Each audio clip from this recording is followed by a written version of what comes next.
Welcome to Finance Empire. Welcome back to Finance Empire.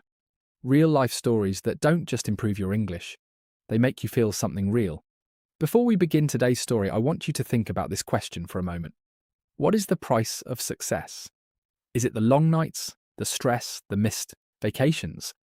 Or is it something much more painful? The moments with the people you love that you can never get back. Today's story is deeply emotional because it reflects a reality many people secretly live with.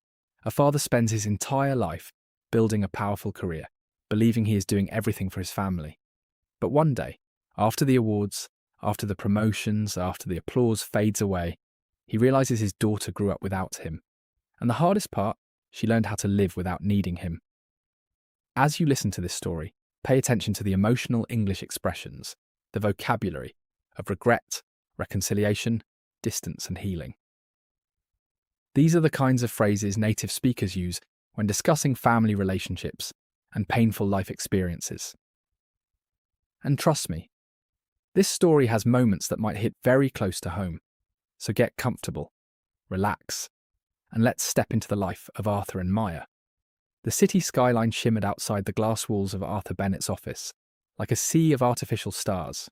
40 floors below, traffic crawled through the streets in slow glowing lines while helicopters drifted across the night sky like silent machines.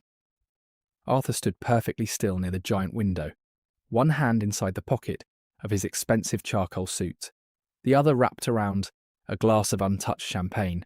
Behind him, the retirement gala was still going strong. Laughter, music, applause. People downstairs were celebrating him like a legend. 40 years of leadership. A visionary. A titan of the industry. The words echoed in his mind, but none of them felt real anymore. His office was silent now except for the faint ticking of the clock mounted beside the bookshelf. Tick, tick, tick. For the first time in decades, Arthur had nowhere he needed to be tomorrow morning. No board meeting. No emergency flight. No quarterly report. His career, the thing he had sacrificed everything for, was officially over. And somehow, instead of relief, he felt empty. His eyes drifted toward the large crystal trophy sitting on his desk. Lifetime Achievement Award. The letters reflected the city lights back at him. A lifetime.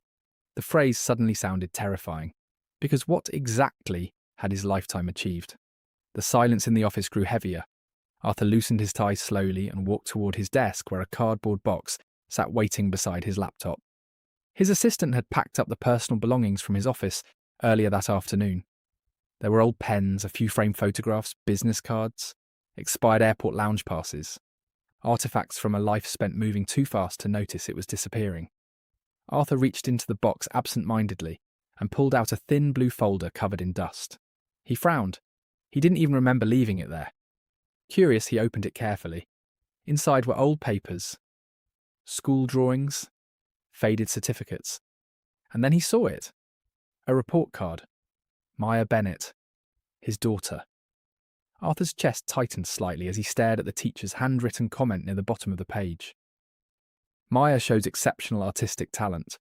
She was disappointed her father missed the exhibition again. Again. That one word hit harder than he expected. Arthur sat down slowly in his leather chair. His mind tried desperately to remember the exhibition. But instead of memories of Maya, he saw conference rooms, airports, hotel elevators, PowerPoint presentations. He remembered signing billion-dollar contracts. He remembered celebrating mergers in Tokyo. He remembered learning how to sleep sitting upright on airplanes. But he couldn't remember his daughter's art show. Not even a single detail. Arthur rubbed his forehead slowly as shame crept into his chest like cold water. He realized something horrifying in that moment. He had spent 40 years building skyscrapers, companies, and wealth, but somehow forgot to build a relationship with his own child. Every promotion had cost him something. At the time, the sacrifices felt temporary. I'll spend more time with her after this project. After this promotion. After next quarter. But next quarter had turned into next decade, and now Maya was 32 years old, a grown woman, a stranger. Arthur grabbed his phone from the desk and stared at her contact information. Maya Bennett. The last phone call between them had lasted 4 minutes. Before that, Almost 2 months. His thumb hovered over the call button nervously. Why did calling his own daughter suddenly feel harder than negotiating international contracts? Because business had rules. Family had emotions. And emotions were something Arthur had spent his entire life avoiding. Finally, before he could lose courage, he pressed call. The ringing began immediately. 1 ring, 2, 3. Arthur suddenly became aware of his heartbeat. 4 rings. Then the line clicked. Hello? Her voice sounded calm. Professional. Not warm, not cold, just distant. Maya. Hi, it's Dad. There was a short pause. Oh, hi. The word hurt more than anger would have. No excitement, no surprise, just politeness. Arthur swallowed carefully. I just wanted to check in. Another pause. In the background, he could hear typing sounds. She was working. Of course she was working, just like him. I'm actually finishing something right now, Maya said gently. Arthur noticed she didn't call him Dad. She called him Arthur sometimes now, like a colleague or an old acquaintance. I understand, he said quickly. I just thought maybe, since I retired tonight. The sentence faded awkwardly. Maya stopped typing. You retired? Yeah. Well, congratulations. I know how important your career was to you. Was. Past tense. Arthur suddenly realised his entire identity had disappeared in a single evening. He leaned back in the chair and stared at the dark ceiling. I was thinking maybe we could spend some time together, he said carefully. Maybe coffee sometime, or dinner. The silence on the line stretched painfully long. Arthur almost apologised for asking. Finally, Maya spoke. I'm pretty busy lately. The words were polite, reasonable, but underneath them sat years of distance. Arthur nodded even though she couldn't see him. Of course, I understand. And he did understand, because he had taught her this behaviour himself. He had spent her childhood saying, maybe next week. I'm busy. I'll make it up to you later. Now she was speaking his language back to him, a language built from absence. Still, after another moment, Maya sighed softly. I could maybe drive up to the Lakehouse this weekend. Arthur sat upright instantly. You could? Just for a couple days.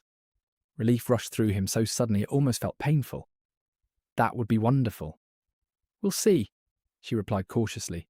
Not excitement, not enthusiasm, just possibility. But Arthur clung to that possibility like a drowning man grabbing a rope. After the call ended, he sat motionless for several minutes staring at the phone screen. Then slowly, he looked around the office. The awards, the expensive furniture, the skyline, none of it mattered anymore. For the first time in his life, Arthur Bennett understood something terrifying. Success feels very different when there's nobody left to share it with. The next morning, Arthur drove 3 hours north toward the family Lakehouse. The road twisted through forest painted gold and orange by autumn. Fallen leaves scattered across the windshield, while cold morning sunlight filtered through the trees. Arthur hadn't visited the property properly in years. A maintenance company usually handled everything, just like assistants handled his calendar. Lawyers handled his paperwork. Managers handled his problems. Arthur had spent years outsourcing every responsibility except work. When he unlocked the Lakehouse door, the smell of dust and old wood greeted him immediately. The house looked frozen in time. Maya's childhood drawings still hung near the staircase. Old family photographs lined the walls. In one picture, Maya sat on Arthur's shoulders laughing beside the lake. She couldn't have been older than 6. Arthur stared at the image for a long moment. He barely remembered that weekend. But Maya probably did. Children remember who shows up, and they remember who doesn't. Arthur spent the entire afternoon cleaning, not because the house needed perfection, because nervousness needed movement. He vacuumed carpets, opened windows, washed dishes nobody had touched in years. At one point, he stood inside the grocery store staring at pancake syrup for nearly 5 minutes. Blueberry syrup. Maya used to love blueberry pancakes. He smiled faintly, remembering tiny hands reaching across the breakfast table. So he bought everything. Syrup, blueberries, whipped cream, trying desperately to prepare for a version of Maya that no longer existed. By Friday evening, Arthur had transformed the Lakehouse into something warm and welcoming. A fire crackled softly in the stone fireplace. Fresh blankets covered the sofa. And beside the guest bed, Arthur carefully placed expensive art supplies he had purchased earlier that day. Sketchbooks, charcoal pencils, professional paints. He wanted her to know he remembered her passion, even if he remembered it 20 years too late.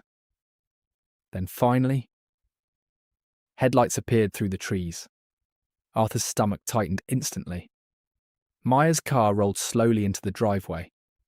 For a brief second, Arthur saw flashes of the little girl she used to be, running toward the house, laughing barefoot near the water, holding paintbrushes covered in bright colours. But when Maya stepped out of the car, she was no longer that child. She wore a dark blazer over casual clothes, her hair tied neatly back, a laptop bag hanging from one shoulder. Confident, independent, controlled. A professional woman shaped partly by his absence. Arthur stepped forward awkwardly. Hey. They hugged briefly. It felt careful, measured, like two people unsure of the rules anymore. Arthur grabbed her overnight bag instinctively. The place looks nice, Maya said while glancing around. I cleaned up a bit. You didn't have to. Arthur laughed nervously. I may have overdone it. Maya smiled politely. Not fake, but cautious. Arthur suddenly realised something painful. He didn't know how to make his own daughter comfortable. Inside the house, Maya walked slowly through the living room, studying old photographs on the walls. You kept all these? Of course. She paused near a picture from her middle school graduation. Arthur wasn't in the photo. A business trip to Singapore. He remembered now. Maya noticed his expression but said nothing. That silence somehow hurt more than blame. Arthur cleared his throat quickly. I bought blueberry pancake supplies for tomorrow morning. Maya looked at him for a moment before smiling sadly. Dad, I haven't eaten gluten or sugary syrup in almost 10 years.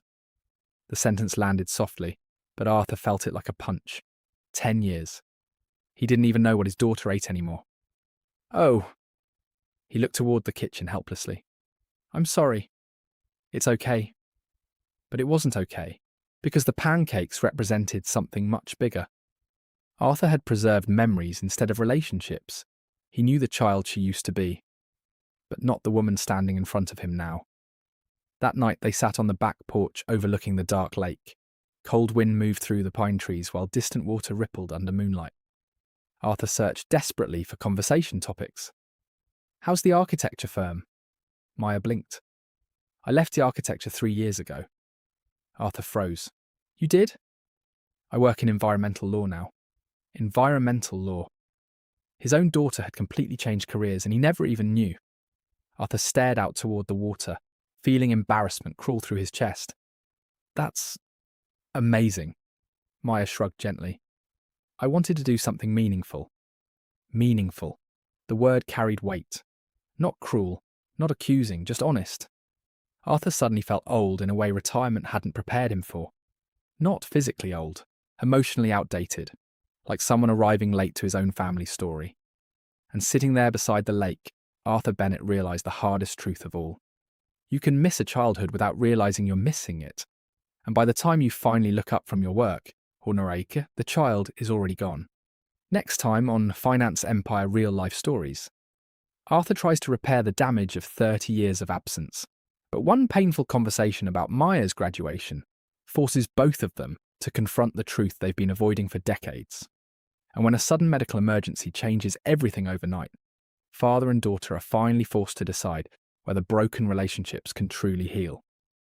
If this story touched your heart, make sure you subscribe to Finance Empire for more emotional, real-life stories designed to improve your English while teaching powerful life lessons. And tell me in the comments, what do you think is more important, building a successful career, or being present for the people you love? But what Arthur still didn't know was that Maya had been carrying one memory for years, a memory so painful that she had never spoken about it to anyone. And in the next chapter, that hidden truth will finally come out, a forgotten birthday, an empty seat at the most important moment of her life, and a decision that nearly made Maya cut her father out forever. Will Arthur finally understand the damage his absence caused, or is it already too late to repair the bond between them? In part 2, the emotional distance between father and daughter grows even deeper, until one honest conversation changes everything. So if this story touched your heart even a little, make sure you subscribe to Finance Empire Real Life Stories, turn on the notification bell, and come back for part 2. Before we continue the story, I want you to think about something for a moment. How many important moments in life do we miss because we are too busy chasing success? How many times do we tell ourselves, I'll spend time with my family later, after this project, after this promotion, after life becomes easier? The truth is, later doesn't always come the way we expect. And for Arthur, that realization came much too late. As the sun disappeared behind the trees surrounding the Lakehouse, Arthur remained seated alone near the fire pit, long after Maya had gone inside. The crackling flames danced in front of him, but his mind was somewhere far away, trapped inside old memories he had ignored for decades. For most of his life, he had believed sacrifice was noble. Every missed birthday party, every cancelled vacation, every late-night business meeting. He had convinced himself it was all for his family. He thought success would protect them. He thought money would fill every emotional gap. But sitting there in the cold evening air, Arthur finally understood something painful. You can provide a beautiful house for someone and still make them feel emotionally homeless. The thought hit him harder than any business failure he had ever experienced. Inside the Lakehouse, Maya stood quietly at the kitchen counter making tea. She watched her father through the window for a moment before looking away again. Seeing him vulnerable felt strange to her. Growing up, Arthur had always seemed larger than life. Confident, busy, important. A man who could solve billion-dollar problems without breaking a sweat. But now he looked older, smaller somehow. Human. And that scared her more than she expected. Because if the strong version of her father was disappearing, what remained underneath? Maya carried her tea to the guest room and sat on the edge of the bed. Her eyes drifted toward the sketchbooks Arthur had placed there earlier. The expensive charcoal pencils were still untouched beside them. She understood what he had been trying to do. He wanted to reconnect. He wanted to show effort. But every thoughtful gesture carried a strange sadness because it reminded her of all the years when those gestures were missing. She opened one of the sketchbooks slowly and flipped through the blank pages. Blank. That was exactly how parts of her childhood felt. Large, empty spaces where her father should have been. A sudden memory surfaced in her mind. She was 13 years old, standing backstage before an art competition at school. She remembered searching the audience desperately, hoping to see Arthur walking through the doors at the last second. Other children had parents carrying flowers and cameras. Some fathers stood proudly in the front row, but Arthur's seat remained empty. Again. At the time, she told herself not to cry. She told herself he was important, busy, successful. She learned early how to make excuses for him before anyone else could. He's travelling for work. He has an important meeting.